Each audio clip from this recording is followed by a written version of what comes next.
nanya nih coach, kenapa rata-rata cowok yang dekat sama aku nggak pernah jadi pacar atau jadi ke jenjang yang lebih serius? Kenapa ya cuma berakhir jadi penonton story? Apa yang salah? Apa kita kurang menarik atau kurang cantik? Nah, kebanyakan wanita ngerasa apakah kayak tadi kan pertanyaannya, apakah karena aku kurang cantik atau aku kurang menarik? Itu adalah tanda dia kan lagi second guessing. Kenapa sih? Ada yang salahkah sama aku? Halo, selamat datang di podcast Logika Cinta Jose Aditya. Seperti biasa kita akan jawab di DM pertanyaan-pertanyaan yang menggugah nalar pusat kegalauan para romansa wanita di Indonesia ya. Entah itu tentang rumah tangga, calon jodoh, apapun gitu ya. Dan topik kali ini cukup spesial karena kita akan membahas kenapa cowok yang mendekati kok gak ada yang serius-serius. Yuk, langsung aja mari kita bahas. Let's go.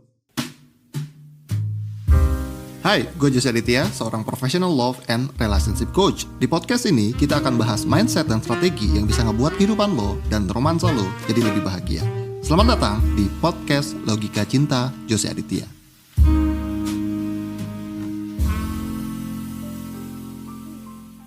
Hai, apa kabar? Gimana puasanya, lancar nih? Sudah minggu kedua kamu masih lancar puasanya? Alhamdulillah. Alhamdulillah. Kamu belum ada yang bolongan? Belum lah, gila gitu. Udah yuk, ada pertanyaan apa yuk? Pertanyaannya yang pertama, aku mau nanya nih coach, kenapa rata-rata cowok yang dekat sama aku nggak pernah jadi pacar atau jadi ke jenjang yang lebih serius? Kenapa ya cuma berakhir jadi penonton story? Apa yang salah? Apa kita kurang menarik atau kurang cantik? Bisa jadi nggak sih? Bisa ya, kurang cantik atau kurang menarik? Mungkin jawaban gue sih karena kurang menarik ya. Kenapa? Karena gini, kalau cantik itu kan fisik ya, sesuatu yang dioptimasi itu cuma enhancement, bukan perubahan kecuali operasi plastik, ya kan? Tapi kalau gini, gak semua orang cantik itu menarik, setuju gak? Setuju. Gak semua orang menarik itu cantik, setuju ya? Ada loh yang dalam arti standar itu bukan yang kayak Sophia Latjuba, bukan yang kayak Agnes Monica. Secara appearance dia tidak seperti standar cantik standar gitu. cantik pada kayak Dian Sastro, bukan yang standar cantik kayaknya ya average atau biasa aja gitu, tapi menarik orangnya. Nah, jadi kalau ditanya apakah kurang cantik atau kurang menarik, kalau menurut gua bisa jadi gua tetap bisa salah ya, bisa jadi karena kurang menarik. Karena menarik ini bukan tentang physically saja. Menarik ini lebih soal ke arah experience yang dirasakan oleh si teman bicara ketika lagi ngobrol sama kita. Contoh ya, ketika kita lagi ngobrol, emosi apa yang paling sering kita tanamkan ke teman bicara, dan emosi itulah yang akan menjadi brand kita, persepsi, yang mempengaruhi persepsi kita terhadap orang yang lagi bicara tersebut. Sehingga kalau misalkan nih si wanitanya di alam pikirannya merasa, aduh aku pengen dapet pacar, aku pengen punya pasangan, aku pengen nikah sekarang, akhirnya terlalu serius gitu ya. Sehingga ketika ada yang deketin, dalam hati gue pengen dia jadi pacar gue, akhirnya jadi serba takut salah, takut salah ngomong, ya gak luwes, kaku, jadi kayak bukering. Akhirnya ketika lagi ngomong, bukannya fokus sama emosional apa yang mau ditanam, tapi malah lebih fokus nanti aku dilihat kayak apa ya, nanti aku dipandang seperti wanita apa ya, dia suka nggak ya kalau aku begini, kalau aku kayak gini nanti dia ilfil gak ya. Akhirnya secara experience tidak totalitas, auranya nggak keluar. Ketika auranya nggak keluar, jadi jaim, akhirnya jadi terkesan jadi tidak menarik meskipun cantik. Karena gue udah aku ingat ya yang nanya ini siapa, yang di DM ini gue lihat lagi profilnya ya, secara visual orangnya cukup cantik. Dan profil-profil di Instagramnya, pemilihan fotonya nggak ada yang masalah soal visual, nggak ada yang masalah. Tapi kan kita nggak tahu cara dia ngobrol kayak apa ya. Itu yang kita nggak bisa tebak. Gimana cara ngobrolnya, gimana cara ngundangnya, gimana cara textingnya, facial expressionnya, body language, posture, gesture. Itu kan yang membuat experience seseorang merasakan emosi tertentu sama kita atau enggak ya. Nah maka ini asumsiku lagi ya, jangan-jangan karena ceritanya detail, jangan-jangan dia kurang bisa menarik karena terlalu tadi khawatir nilai sesuatu sama si teman bicara, sehingga terlalu fokus ke being. Seakan-akan being itu sama dengan doing gitu, kayak karena gini, menarik itu kan soal doing ya. Menarik itu doing. Karena kan apa yang kita katakan, apa yang kita pikirkan, apa yang kita rasakan, pola pikir, body language, semua jadi satu, itu kan adalah doing-mu. Tapi doing ini kan sangat berkaitan dengan si being. Apakah being ini menanyakan dirinya sendiri buat I'm good enough atau enggak, I'm abundance atau enggak, ya. Tapi kalau misalkan si being yang ngerasa nggak berharga, si being yang ngerasa gue hanya bisa berharga kalau sama si cowok itu, maka yang terjadi dia akan selalu second guessing dirinya sendiri. Dan ketika dia second guessing, dia nggak bisa jadi dirinya yang terbaik, auranya nggak keluar, kayak kanebo kering, jaim, kaku, akhirnya jadi terkesan tidak menarik. Tapi again ini cuma asumsi. Jika itu benar, apa yang bisa dilakukan sama si Wanita? Pertama, pisahkan dulu antara being sama doing. Pisahin dulu. Kayak gimana maksudnya? Bahwa lu tuh bukan body language lu, bahwa lu tuh bukan penilaian orang lain. Ketika kita melakukan sesuatu, itu meninggalkan persepsi atau kesan bagi si teman bicara. Betul? Kayak aku ngomong begini, menimbulkan kesan. Apapun perasaan yang lu rasain sekarang, apapun perasaan yang kamu rasain sekarang, entah itu jadi bingung, tercerahkan, atau lagi mikir, itu adalah akibat dari apa yang aku lakuin. Tapi apapun yang aku lakuin, aku ini bukan apa yang aku lakuin. Aku ini aku. Yang aku lakuin ya aku lakuin. Itu dua entitas yang berbeda. Agak berat, yes. Betul, memang agak berat. Cuma begini, kenapa perlu dipisah? Dalam arti, kalau aku menyamakan antara being dan doing, aku akan mengukur keberhargaan diriku berdasarkan penilaian kamu. Oh, aku mulai ngerti. Gini nggak sih kalau misalnya nih ya, kalau dianalogikan, berarti kalau misalnya aku ketemu cowok, terus pada saat itu aku nervous nih, terus malu. Terus aku jadi ngejudge diriku sendiri, aku adalah cewek pemalu. Padahal aku hanya malu pada saat itu aja gitu. Iya. Bukan berarti aku cewek pemalu sampai selamanya. Iya, gitu. in some extent itu, tapi itu terlalu kejauhan. Ini aku balikin lagi ke yang tadi. Aku ngomong kan menimbulkan emosi apapun di kamu, entah itu kamu bingung, sedih, tercerahkan, dan lain sebagainya. Kalau aku masih menyatukan antara being dan doing, maka aku akan sangat peduli sama penilaian kamu. Sehingga kalau misalkan kamu menilai, apa sih ini si Coach Juicy ngebingungin, apa sih ini si Coach Juicy cuma bikin pusing, maka aku akan merasa gagal sebagai seorang coach. Dan ketika aku merasa gagal sebagai seorang coach, aku ngedown, ya dia gak ngerti lagi, ya memang aku gak bisa nih kayaknya nih ngejelasin kayak begini nih. Sampai akhirnya aura terbaikku yang mungkin bisa aku lakukan dengan doing terbaik itu gak keluar, karena aku menghakimi diriku sendiri berdasarkan doingku. Nah, memisahkan itu artinya, kalaupun kamu gak ngerti, ya it's okay, itu cuma sebuah skill. Bukan artinya penilaian dia menentukan nilai saya siapa. Nah, kebanyakan wanita ngerasa apakah, kayak tadi kan pertanyaannya, apakah karena aku kurang cantik atau aku kurang menarik. Itu adalah tanda, dia kan lagi second guessing. Kenapa sih? Ada yang salahkah sama aku? Itu kan sebuah indikasi kan, pertanyaan itu sebuah indikasi, dia mempertanyakan dirinya sendiri.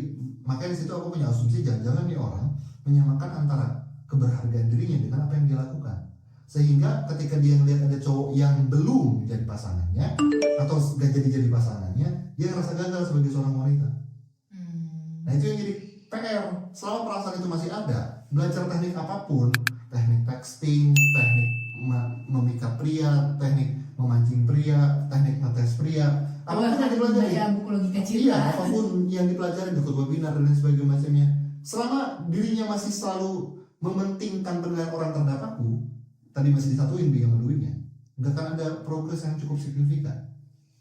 Karena lagi-lagi ketika dia sukses ketika berhasil baru dia merasa pede, ketika dia nggak berhasil dia ngedown lagi, dan akhirnya jadi nggak stabil. Nah, dimulai dari menyayangi diri dulu dengan menerima bahwa aku ini berharga dari sananya.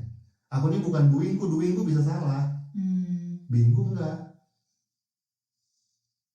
Esensi being itu kan aku sebagai manusia ciptaan Tuhan itu tidak pernah salah.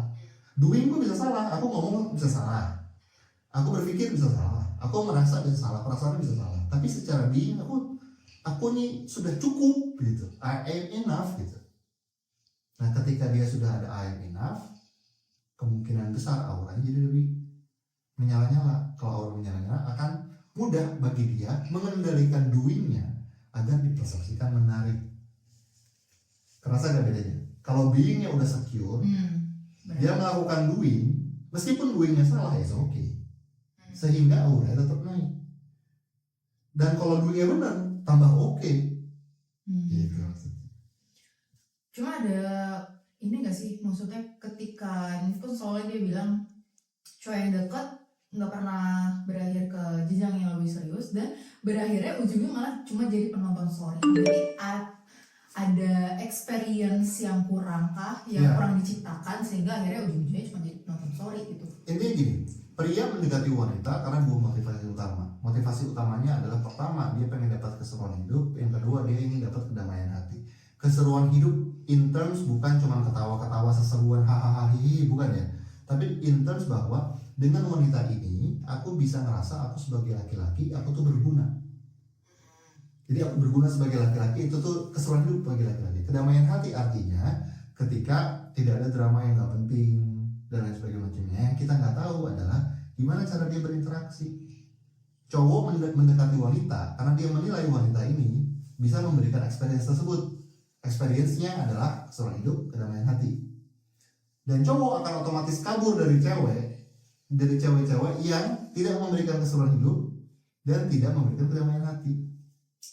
Yang paling penting untuk di PDKT apa? Keseruan hidup. Keseruan hidup. Berarti keseruan apa yang perlu diciptakan? Kebergunaan si pria, dalam arti si pria ngerasa dirinya jadi pria berguna di samping wanita itu. Karena komitmen pria itu bertumbuh seiring perasaan berguna yang dirasakan sama si pria. Makin si pria merasa berguna dengan wanita ini, lagi jalan sama kamu, aku ngerasa aku jadi cowok banget, aku jadi ngerasa berguna, makin tumbuh juga komitmennya.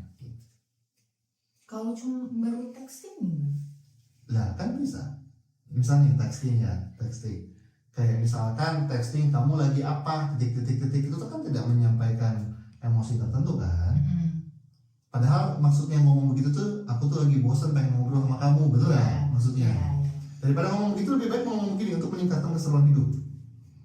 Hey, udah jam 17 nih, tapi belum bisa pulang soalnya hujan, sendirian di sini bete. Tolong selamatkan aku dong. Catat. Oke. Itu kan di benak si cowok dia langsung, wah minta diselamatkan, betul? Oh. Terus yang kedua, gue bisa, itu kan undangan bagi si pria untuk gimana ya caranya bikin si cewek ini gak bete.